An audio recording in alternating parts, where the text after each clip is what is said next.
And those methods they provide the organizing principle of the Constitution of the United States. They are representation. The Continental Congress that passed the Declaration of Independence took great pains to be a representative body. That is to say, they're not acting according to their own wills. Somebody else, those who will be governed under this new government that they're creating, have appointed us to do this. We are acting for them. We have government by consent. And they say that the king is interfering with the legislatures that they had before. He dissolved several of them, and he prevented others of them from meeting. And those are all in these charges here, right? He has obstructed government by consent. Then he's messed around with the judicial branch. And that means that the legislature has to pass a law, and then the executive enforces only the laws that have been passed. And then when the law is applied upon any citizen, he has to be taken in front of a judge who's not dismissible by the legislature or the executive. And then the judge has to decide. That's called the independent judiciary. It's a terribly important thing. So the middle bit of the Declaration, these 28 paragraphs, is the second part of the structure of the Declaration of Independence. And the third part is a formal legislative act that makes the nation. It's passed by the Continental Congress. I should mention that God appears 4 times in the Declaration of Independence. He appears in the first sentence as the maker of the laws of nature, and nature's God, the legislator. He appears in the beginning of the second paragraph as the endower of our rights, as creator, the founder of everything. The last paragraph is personal.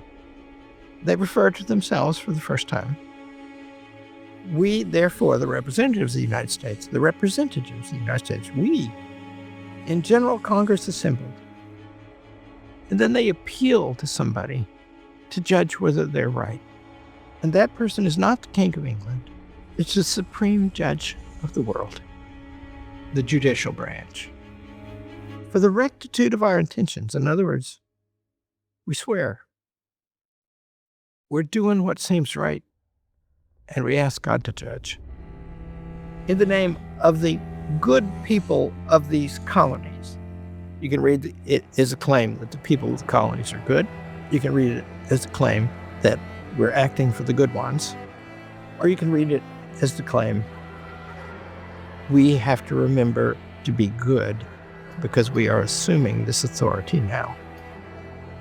Free and independent states, that they are absolved from all allegiance to the British Crown, and that all political connection between them and the state of Great Britain is and ought to be totally dissolved, and that as free and independent states, they have full power to levy war.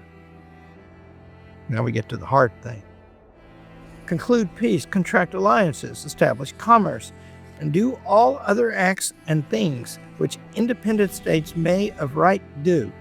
And then the beautiful last sentence. This is where the executive branch comes in.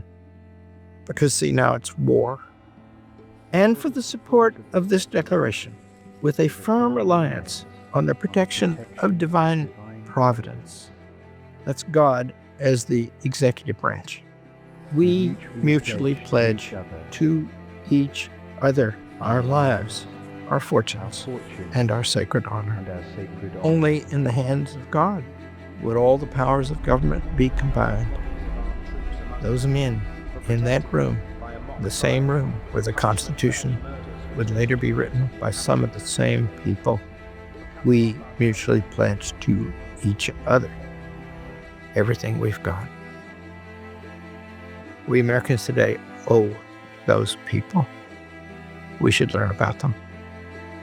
Thank you.